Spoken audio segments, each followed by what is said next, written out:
Assalamualaikum warahmatullahi wabarakatuh.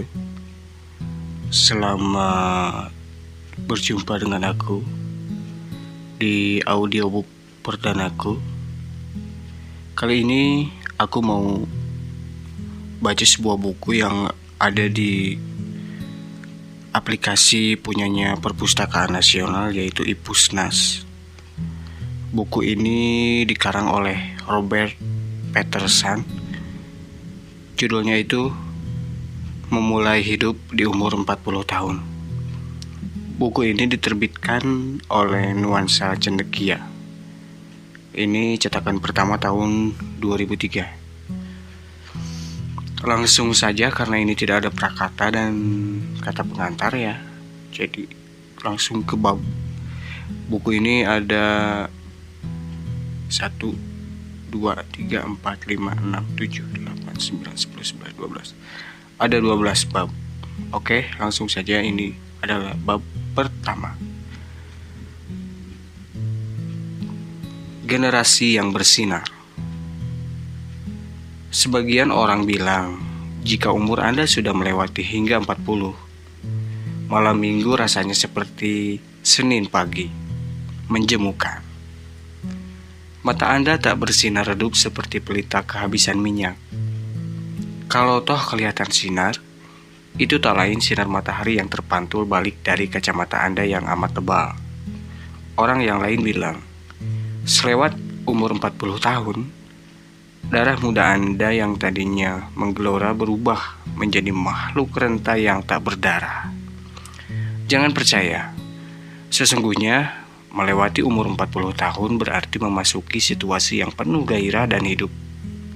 Ilmu geriatri yang sedang berkembang siap mendampingi kita supaya tahun-tahun berikutnya dari kehidupan kita lebih bermakna. Langkah kita lebih lincah dan uang kita lebih berlimpah. Generasi sekarang sebenarnya lebih bersinar, lebih bahagia daripada kakek nenek kita. Mereka hidup dengan sepeda ontel dan lampu minyak. Kita hidup di tengah antibiotik, tenaga nuklir, televisi, jet, pembicaraan telepon jarak jauh, radio transistor, pick up, stereofonik, hi-fi, satelit, komputer, internet, dan lain-lain. Seakan-akan semuanya itu menjunjung kebesaran kehidupan kita. Memang, jumlah anak-anak kecil lebih banyak dari jumlah kita yang umurnya melewati 40 tahun ini. Jumlah kita sepertiga dari jumlah mereka. Tapi, jika dibandingkan dengan jumlah orang-orang dewasa, terhitung dari umur 20 ke atas, sebenarnya jumlah kita lebih besar.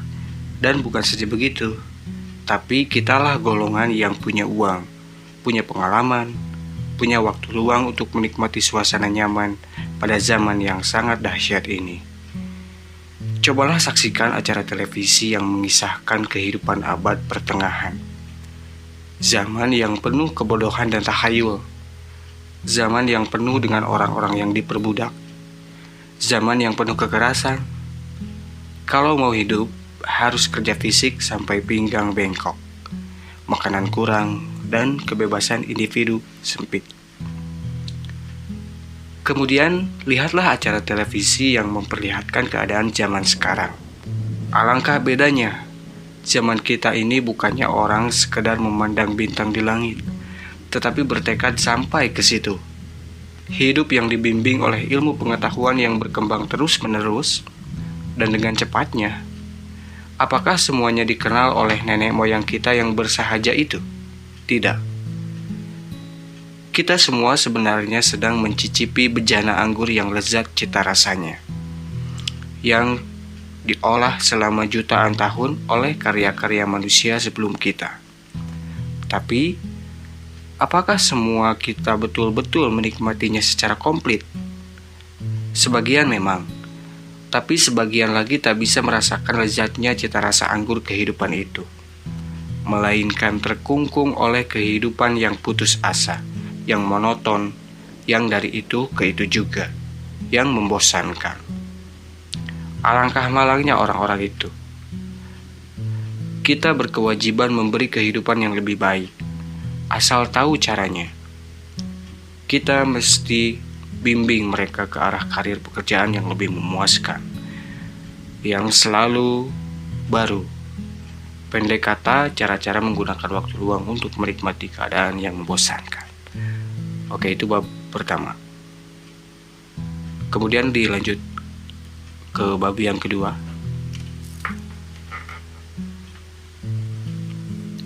Langkah-langkah baru. Banyak orang-orang separuh umur yang hidupnya penuh cemas, ketakutan, merasa tertekan. Apakah Anda termasuk di antara mereka? Kalau begitu, cobalah membuat langkah-langkah baru. Cobalah menggali dan mengembangkan bakat Anda di bidang seni, tulis-menulis, atau memainkan salah satu alat musik.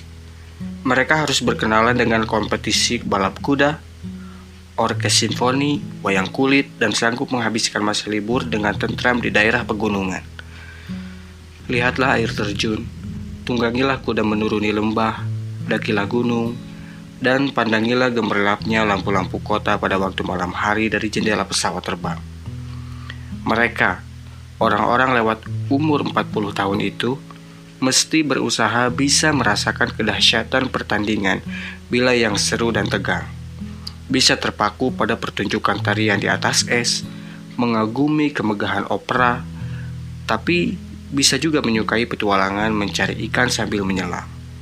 Mereka harus mencoba menyanyikan lagu-lagu daerah, lagu-lagu klasik, lagu-lagu populer, baca karya-karya seni sastra, dan loncat indah di pemandian. Mereka harus bisa memasak makanan untuk keperluan sendiri, tidur di tikar di luar kemah sambil menatap bintang-bintang di langit. Harus tahu kejadian apa yang berkembang di tambang batu bara, di assembling mobil, kehidupan pesurat kabaran, dan soal-soal agama. Pendek kata, orang-orang di atas 40-an tahun itu patut mencari pengalaman menyetir mobil sendiri ke pelosok negeri, melihat-lihat museum dan monumen-monumen sejarah, bahkan mata air asal-muasal yang terkenal, serta danau-danau yang masyhur.